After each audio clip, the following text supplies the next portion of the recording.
আসসালামু আলাইকুম রহমতুল্লাহ। প্রিয় বন্ধুগণ, আমাদের মজার গল্প চ্যানেলে আপনাদের স্বাগতম। আমাদের মজার গল্প চ্যানেলে প্রতিদিন পাবেন নিত্য নতুন মজার গল্প। সুন্দর মজার গল্পগুলো পেতে চ্যানেলটি এখনই সাবস্ক্রাইব করে ফেলুন এবং সবার আগে ঘটনাগুলো পেতে বেল বাটনে প্রেস করে রাখুন। ধন্যবাদ। এবার চলুন ঘটনার দিকে চলে যাই। আসসালামু আলাইকুম রহমতুল্লাহ। ওয়ালাইকুম আসসালাম রাহমাতুল্লাহ। সবাই ভালো আছো তো? আলহামদুলিল্লাহ, আপনি কেমন আছেন? আলহামদুলিল্লাহ। আজকে আমরা যে গল্প বলবো, গল্পটি হলো কাবা শরীফের চাবির গল্প। হিজরতের পূর্বে কাবা শরীফের চাবি ছিল কুরাইশ গোত্রের উসমান বিন তালহার কাছে। প্রতি সোমবার এবং বৃহস্পতিবার এই কাবা শরীফ খুলে দেওয়া হতো। তখন মানুষেরা সেখানে গিয়ে ইবাদতে লিপ্ত হতো, ইবাদত করত। তো একদিন নবী করিম সাল্লাল্লাহু আলাইহি ওয়াসাল্লাম এসে উসমান বিন তালহাকে বললেন, কাবা শরীফ খুলে দাও। কিন্তু উসমান বিন তালহা কাবা শরীফ খুলতে অস্বীকার খুলল না। তখন কিছু সংখ্যক লোক মুসলমান হয়েছিল, আর সবাই আগের যে দেবদেবীর বাপদাদারা পূজা করত, সবাই দেবদেবীর পূজা করত। তো উসমান বিন তালহা সেও ওই দলের লোক ছিল, সে নবীর দলের লোক ছিল না। নবী করিম সাল্লাল্লাহু আলাইহি ওয়াসাল্লাম বললেন, হে উসমান বিন তালহা, আজকে তোমার হাতে ক্ষমতা আছে, তোমার কবজায় চাবি আছে। তুমি কাবা শরীফ খুললে না, আমাদেরকে ইবাদত করতে দিলে না।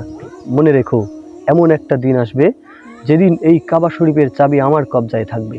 নবী করিম সাল্লাল্লাহু আলাইহি ওয়াসাল্লাম কিছুদিন পর হিজরত করে মদিনায় চলে গেলেন।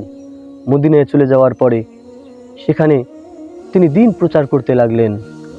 এরপরে নবী করিম সাল্লাল্লাহু আলাইহি ওয়াসাল্লাম সেখানে দিনের প্রচার প্রসার ঘটিয়ে সাহাবা ইকরামদেরকে নিয়ে মক্কা বিজয় করলেন। সুবহানাল্লাহ।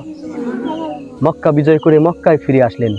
মক্কায় ফিরে এসে নবী করিম সাল্লাল্লাহু আলাইহি ওয়াসাল্লাম সর্বপ্রথম কাবার চত্বরে গেলেন, কাবার কাছে গেলেন। কাবার কাছে গিয়ে উসমান বিন তালহাকে ডেকে বললেন, হে উসমান বিন তালহা, কাবা শরীফের চাবি আমার হাতে দাও। তখন উসমান বিন তালহা কাবা শরীফের চাবি নবীজির কাছে দিতে বাধ্য হলো। তার কারণ, সাহাবা ইকরাম সহকারে নবী করিম সাল্লাল্লাহু আলাইহি ওয়াসাল্লাম মক্কা বিজয় করে ফেলেছে। কি করছে? বিজয় করে ফেলেছেন। আর যখন একটা রাষ্ট্র বিজয় করে ফেলে, তখন রাষ্ট্র যারা বিজয় করে তাদের হাতে সব ক্ষমতা এসে যায় না? নবীজি সাল্লাল্লাহু আলাইহি ওয়াসাল্লাম মক্কা বিজয় করে ফেললেন। তখন উসমান বিন তালহা চাবিটা দিতে বাধ্য হলো। নবীজি সাল্লাল্লাহু আলাইহি ওয়াসাল্লাম কাবার চাবি হাতে নিয়ে বললেন, হে উসমান বিন তালহা, আমি আবার তোমার দায়িত্বে চাবিটা দিয়ে দিলাম, নাও, হাতে নাও। তখন উসমান বিন তালহা কাবা শরীফের চাবি হাতে নিলেন। এরপর নবীজি বললেন, হে উসমান বিন তালহা, তোমার কি মনে আছে একদিন আমি তোমাকে বলেছিলাম কাবা শরীফের দরজা খুলে দাও? তুমি সেদিন বলেছিলে, আমার আজকে ক্ষমতা, আমার কবজায় চাবি, আমি খুলবো না। তুমি অস্বীকার করেছিলে। কিন্তু দেখো, আমি সেদিন বলেছিলাম আমার হাতে একদিন কাবা শরীফের চাবি আসবে। আজকে আমার হাতে কাবা শরীফের চাবি, আমার কবজায় কাবা শরীফের চাবি। কিন্তু আমি তোমার মতো অহংকার করছি না।